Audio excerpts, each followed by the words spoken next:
Today you are watching AliAziz YouTube channel. Top 10 Microsoft Lync interview questions and answers. For fresh and experienced candidates.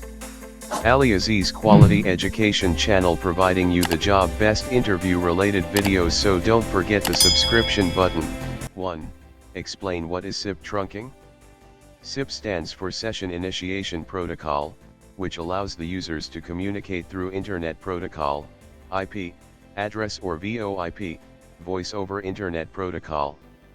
SIP trunking is provided by an Internet Service Provider, ISP, to make complete use of your IP phone system and not simply use VoIP within your local network or LAN. 2. Why SIP trunking is good for Lync. SIP trunking is good for Lync as it eliminates the potential risk of failure by establishing a direct connection of SIP with your mediation server, without depending on an additional gateway. And it is beneficial in reducing cost associated with the capacity on demand and in-network calling features. Lync's PSTN dialing and in-house multimedia conferencing abilities. Real-time reporting capabilities and DID provisioning. 3. List out the important server roles in Lync Server 2013. Important server roles in Lync Server 2013 are: Standard Edition Server, it allows instant messaging, IM, conferencing and enterprise voice. Back-end and front-end server, it allows PSTN dial-in conferencing, A/V conferencing, web conferencing, call detail records, call error records, etc. Edge server, it allows to communicate users outside the organizations and provides connectivity to various IM services like Yahoo, Google Talk, AOL, etc. Mediation server, it enables the communication between internal Lync server and PSTN, public switched telephone network, gateway, IPPBX, or SIP trunk. Director, it is more a safety tool than a communicating. It authenticates the Lync server user request before sending them to the internal server. Persistent chat front-end server, it is used for multiple users' topic-based conversation that persist over a long time. It stores the chat history data and information about categories and chat rooms. 4.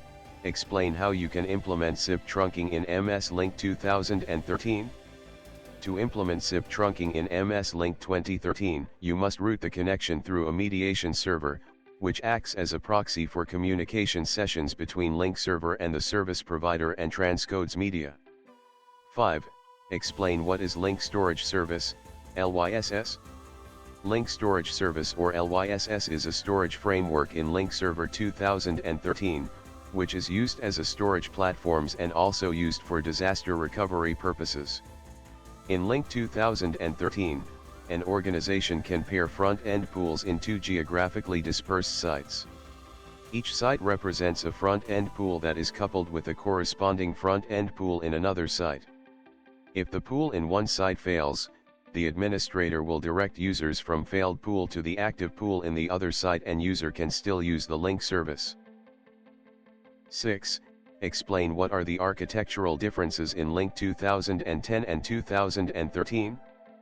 The architecture of front-end pools has been changed compared to Lync 2010.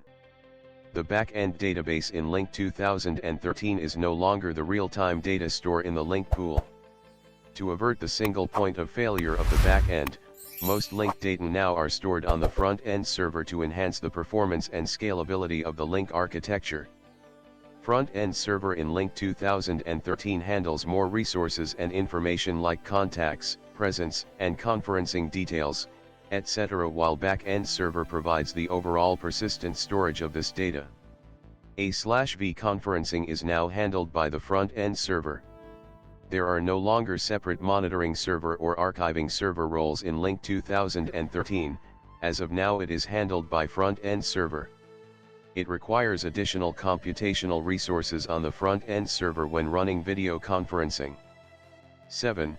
Mention what are the two classes of desktop phones for Lync. For Lync, there are two categories for desktop phones. IP phones optimized for Lync. Qualified IP phones tested and verified for Lync. 8. Explain how you can enable recording in Lync Online. By default, the setting is given like enable recording of calls and meeting. You have to just enable the setting recording of calls and meetings. Rather than individual users, you can make the changes in the settings like go to Lync Online control panel, then click users. In the users list, check the box next to users name you want to record calls and meetings and then click on edit users. Now, under bulk edit user settings page, under IM audio/video and conferencing, check the box for changing request and then again check in the box for record calls and conferences. Verify the settings and click finish. So when you are on the chat or video conferencing, you can start recording by just clicking on more options and then start recording. 9.